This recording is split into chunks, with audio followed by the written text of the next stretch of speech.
Hi, this is Shu with the review of the Fila Neuron Impulse 7.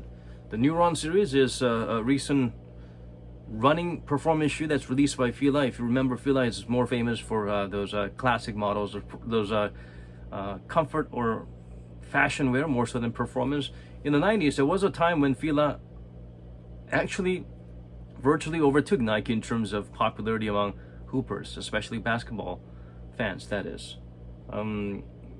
Of course, they had their ups and downs. They're trying to stay afloat. They're doing okay.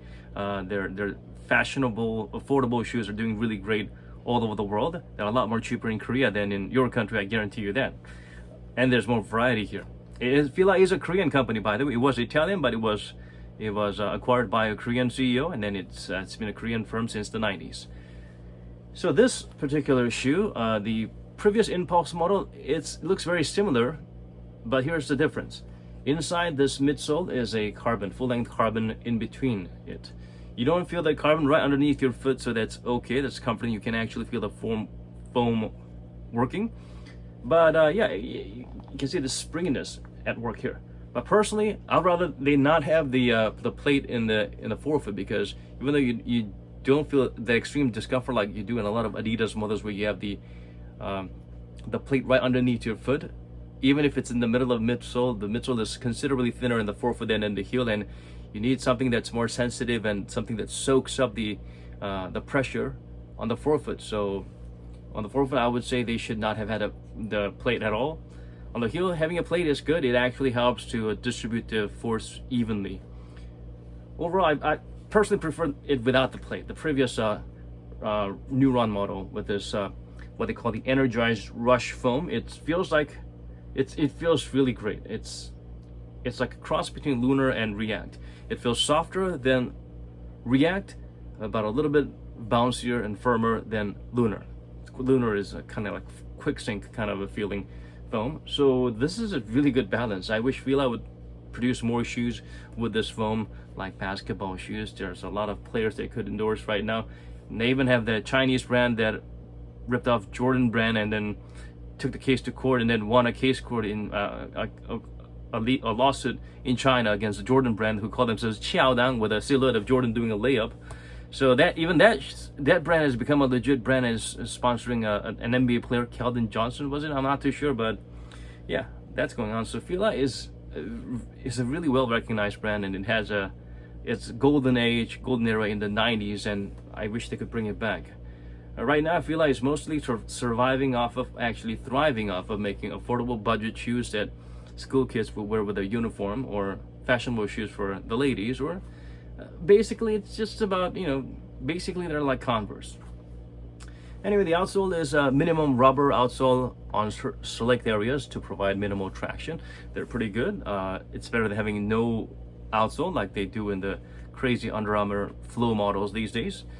But no aggressive side-to-side lateral movement, biting traction kind of thing. It's just something to make sure you don't slip.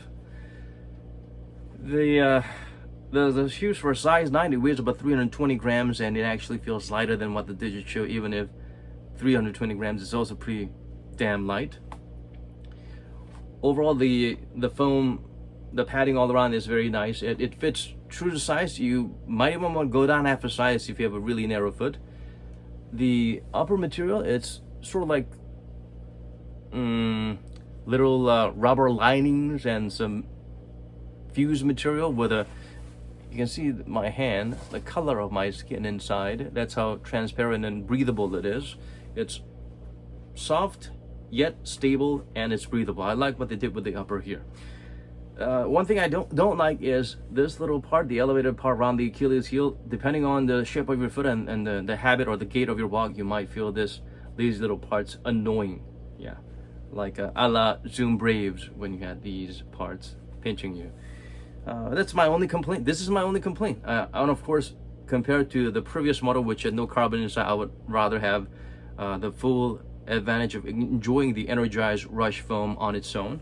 And yeah, the insole is beautiful. I don't remember what the insole was for the previous model, but most of the time you see Orsolite insoles, and I'm not a big fan of Orsolite. Orsolite insoles work when you have a shoe that don't need an insole and you just need something that cups and cradles your foot. Ortholites don't provide any additional cushioning, they just provide stepping comfort that molds your foot. But at the same time, those are spongy materials, they flatten immediately once you put your foot in.